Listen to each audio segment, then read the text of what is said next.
Maintenant, on commence la dernière partie dans le chapitre 2, unité 1, la lumière. Et cette partie, c'est les formules du prisme. D'abord, le titre, c'est la déviation dans le prisme triangulaire. Première question, c'est déduire les formules du prisme. Déduire, c'est-à-dire démontrer, prouver les formules du prisme. Par exemple, le prisme, l'angle qui se trouve en haut, on l'appelle angle du sommet. On lui donne symbole A. Si un rayon incident d'un milieu moins dense R à un autre milieu plus dense vert, il se réfracte en s'approchant de la normale. Phi 1, c'est l'angle d'incidence. Non, c'est premier angle d'incidence. Si T1, c'est premier angle de réfraction. Elle tombe sur la deuxième face. Lorsqu'elle tombe sur la deuxième face, phi 2, on l'appelle deuxième angle d'incidence. Si T2, on l'appelle deuxième angle de réfraction ou angle d'émergence. On lui donne le symbole θ2. θ2. On lui donne le symbole θ2. Bien. Maintenant, qu'est-ce qu'on a à faire? Déduire les formules du prisme, c'est-à-dire relation entre tous ces angles. Voilà, phi 1.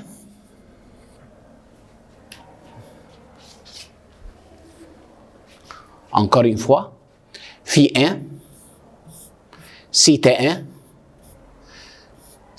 phi 2, si T2. Si on fait prolongement du rayon incident et du rayon émergent, voilà l'angle de déviation, on lui donne le symbole alpha. Qu'est-ce qu'on a à faire? Relation entre tous ces angles.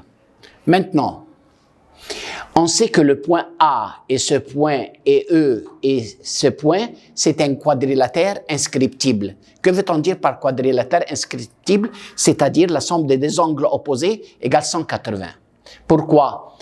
Donc, A plus E égale 180. De même, la somme des angles dans un triangle, si T1 plus phi 2 plus E, égale aussi 180. Qu'est-ce qu'on peut dire de ces deux relations?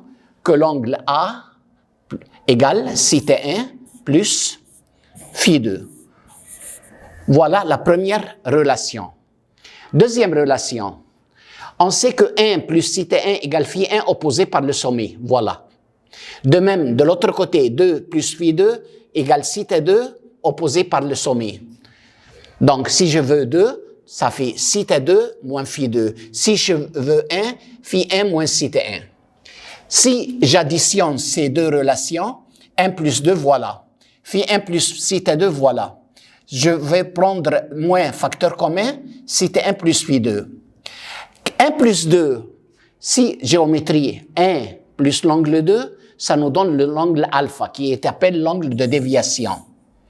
Phi 1 plus si T2, voilà. On peut enlever si T1 plus phi 2, si T1 plus phi 2 et mettre à sa place A. Voilà. Deuxième relation.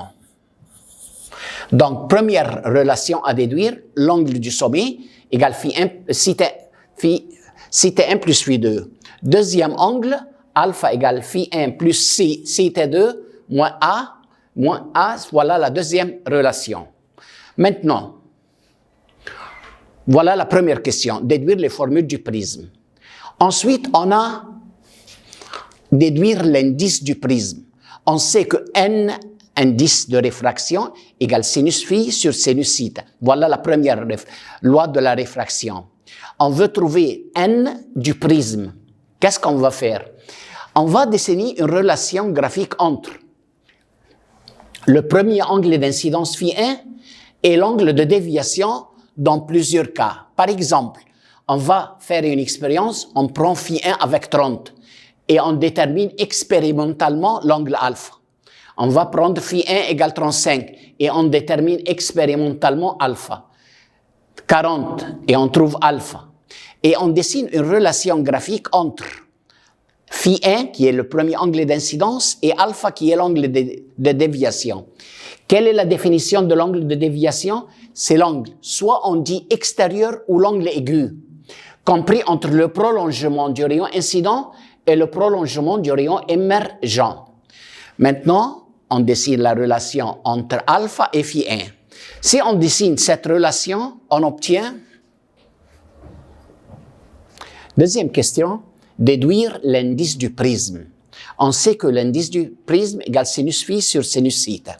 Comment trouver l'indice du prisme? On va faire expérience pratique. On dessine une relation graphique entre l'angle de déviation alpha et premier angle d'incidence phi 1. C'est-à-dire, on prend l'angle d'incidence, le premier angle d'incidence avec une valeur de 30 et on trouve expérimentalement la valeur de l'angle de déviation. Ensuite, on répète une autre fois avec le premier angle d'incidence 35 et on trouve alpha. Phi 1 avec 40 et on trouve alpha. Et on dessine une relation graphique entre l'angle de déviation et premier angle d'incidence. On obtient, on dit une parabole ou une courbe, d'où on peut déterminer son sommet. On l'appelle le sommet l'angle de déviation minimum, alpha minimum. Qu'est-ce qui se passe en angle de déviation minimum?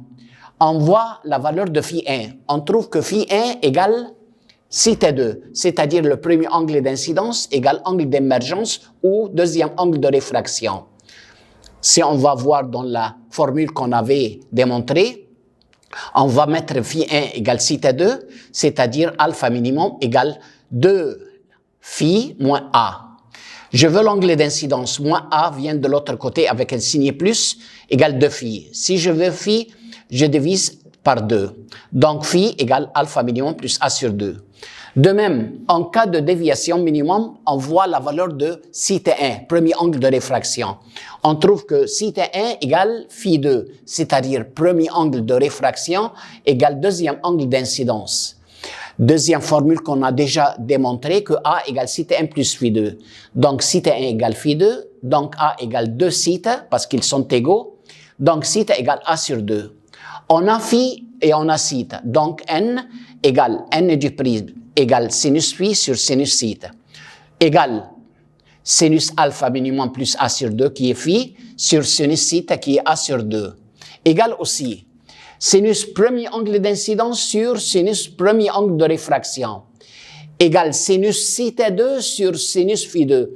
Sinus angle d'émergence ou deuxième angle de réfraction sur sinus de l'angle deuxième angle d'incidence.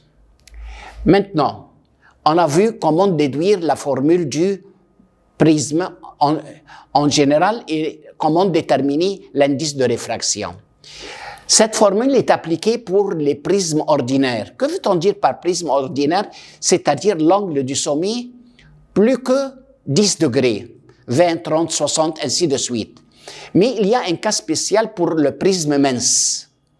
Comment déduire les formules du prisme mince? Et que veut-on dire par prisme mince? C'est-à-dire l'angle du sommet A est plus petit que 10 degrés.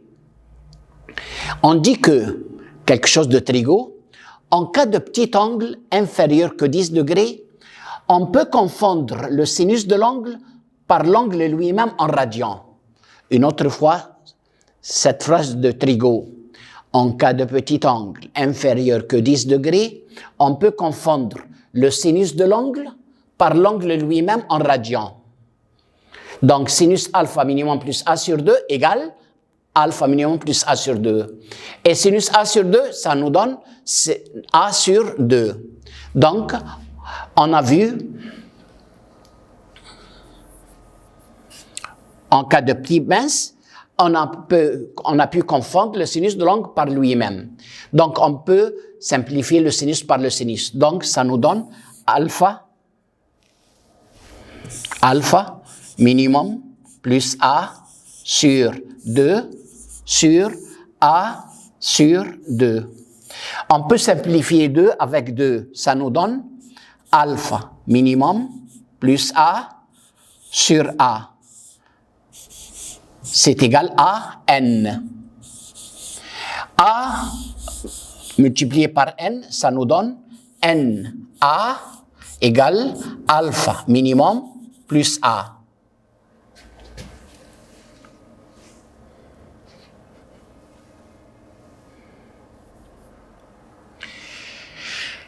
Alpha minimum plus A.